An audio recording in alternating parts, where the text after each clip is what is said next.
Hello, beautiful. Welcome to the She's Sacral podcast. I'm your host, Lindsay Christian. Let's go ahead and get started with today's episode. Hello, Sacral Beauty. Welcome to the She's Sacral podcast, where we focus on burnout recovery through the power of sacred pleasure. Today, we're going to dive in and we're going to talk all about stage 11. We have gotten so far in the burnout stages, so if this is your first time tuning in, then welcome. I would love for you to tune into the other stages so you can kind of figure out what stage of burnout you may be in, or if you're curious to see how we even get this far. So when we reach stage 11, this is when we've reached depression.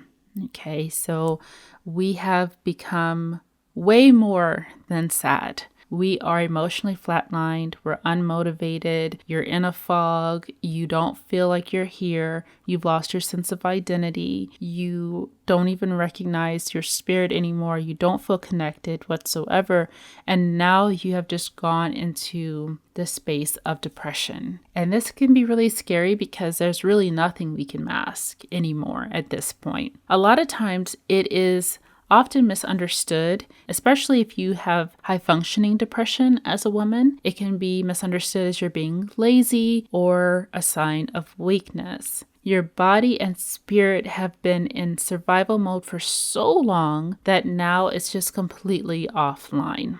And depression and burnout becomes more of a biological slowdown. It's not something that's just in your head or a feeling. It actually biologically affects your entire body. So if you notice that you have a persistent low mood or numbness or despair, if you have a lack of motivation or desire, if you're experiencing a lot of withdrawal from self-care, from your relationships and just life overall, maybe you've even stopped going to work or you just can't even bring yourself out of your cave, out of your bed or anything, and nothing feels worth the effort, not even resting or taking care of yourself. Nothing is worth the effort, right? We're really just gone when we're in this state of burnout. So let's talk a little bit more about what's going on with our nervous system, with our hormones, and some of the root causes. Now, once we get to this stage, there's been a huge accumulation of depletion from all the previous stages of burnout. So again, if you haven't listened to all of them, be sure to check those out so you can get a deeper understanding of what's going on. But we talked about the HPA axis, which begins to crash. Your HPA is going to be your hypothalamus, your pituitary glands, and your adrenal glands. And these three areas of your body communicate. Your hypothalamus is really your control panel of your brain, which kind of tells your body what to do. Your pituitary gland is also a big messenger for helping the body to regulate itself and is in charge for communicating to the other areas of your body, like your ovaries and your thyroid and your adrenal glands. And then your adrenal glands are there responsible for fight or flight, for cortisol, for all of that when it comes to stress. By the time you reach the point of depression, the body can no longer regulate stress anymore. It just can't. It can't regulate cortisol, it can't regulate stress, and it shuts down. And when our hormones shut down, we go into having low estrogen and low progesterone for women. This is responsible for our cycles. We can experience mood instability, anxiety, fatigue, PMDD, troubles with fertility, and so much more. And I think a lot of women are experiencing this, but thinking that it is perimenopause. Although perimenopause may absolutely be a factor, there are some distinct differences, so we can absolutely cover that in another episode. But I think some women may think they're in perimenopause, but they're actually in a deep state of burnout because this can have very similar effects. You may have gut-brain dysfunction, so you may have low serotonin and low dopamine, which we've covered in all the other stages. But we know that serotonin and dopamine is responsible for your mood and feeling positive and feeling motivated and feeling calm, feeling at ease. And those hormones are produced mostly in your gut. And so your gut and your brain communicate. But when you're in this deep state of depression, when it comes to burnout, that communication line starts to become disrupted. You can also deal with a lot of inflammation and also have trouble with absorbing your nutrients. You could have more mental fog and fatigue. So when you're in this state, it feels like your body is giving up, but it's truly just begging for you to rebalance it. And that takes a lot. It does. It takes a special approach to get there. And that's why I think it's so important that we have this community of like-minded women, that we can support each other. We can cry, we can vent, we can share what's going on.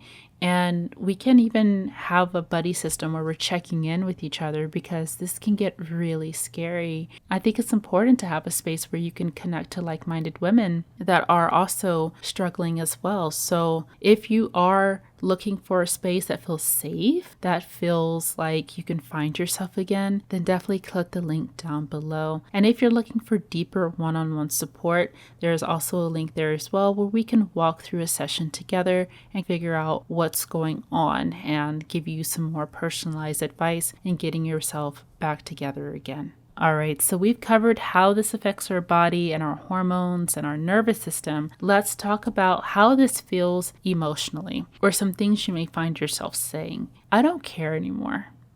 Nothing matters to me. Nothing matters to me. And you feel that full body yes when you say nothing matters to you.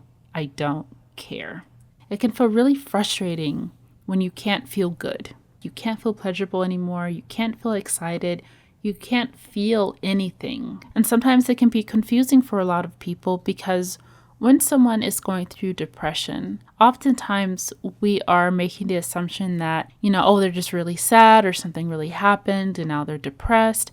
But when it comes to this level of depression and burnout, this is when we have been wearing a mask for so long. We've been pushing ourselves for too long. We've been ignoring ourselves for too long. And it doesn't have to mean that something so horrible has happened to us that now we're depressed. When you've gone through so many stages of burnout, from neglecting yourself, from being disconnected from yourself physically, spiritually, mentally, emotionally for so long, that's when we hit this level of depression. And so your body, your soul, your mind is just tired. It is so exhausted. And we've just been holding too much in. We've been trying to go. We haven't allowed ourselves to flow or feel or move and release and allow for ourselves to be taken care of. And this can go on for a long time.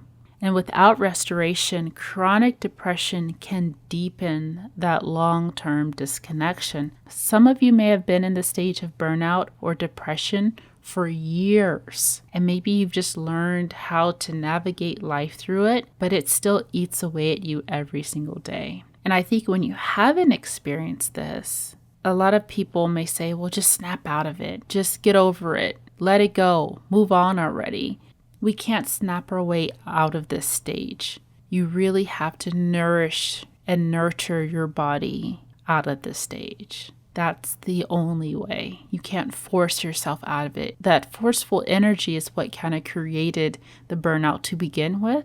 So we have to take a different approach to heal ourselves out of this state. And sometimes that doesn't sound like it's going to be effective. Sometimes we can have this belief of saying, I need something really strong or really big to jolt me out of this feeling. But really your body, your nervous system is craving to just have safety.